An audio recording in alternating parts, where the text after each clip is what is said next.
Maybe you're a sixth floor kind of guy. Perhaps the third floor is where you go to find some peace and quiet.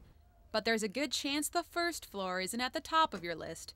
The staff at the Gelman Library recognize it's time for an upgrade. I think when I walk through the door, I see a library that was built in the 1970s for the way research was done in the past, where students were really working on individual papers.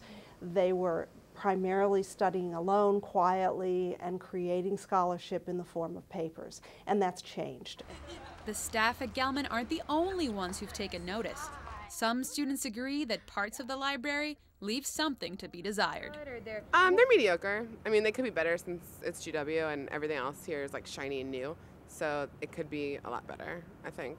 Doesn't really show that you really care about the academics. As it stands, the first floor at Gelman now features computers, photocopiers, and the circulation desk.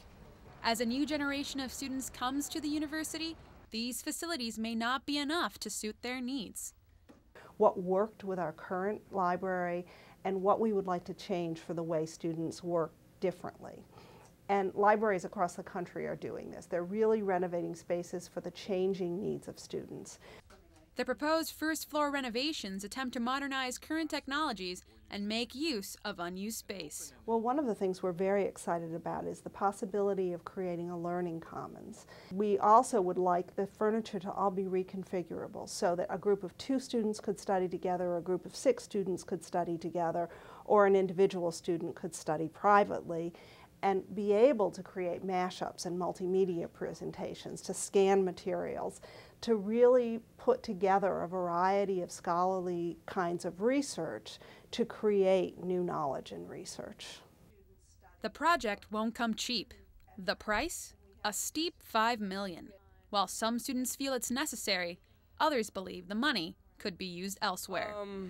Obviously it should be a priority, but I don't think it's, looking down at the list of what the university has to do, I don't think it's top 3 or top 5. Obviously it has to be addressed at some point, but I'm kind of comfortable with what their direction is right now. And, you know, like I said, it's not falling apart yet, but if we want to be a top university, we also eventually have to address that. So, unfortunately, the Board of Trustees tends to agree and are leaving Gelman to fend for itself.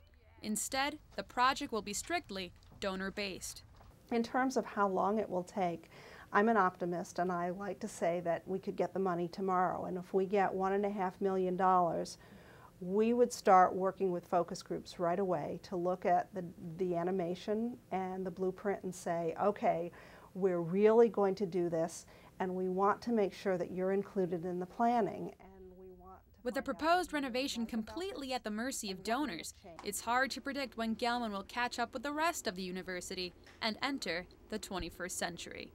For The Source, this is Adriana Usero and Gisela Anzalone reporting.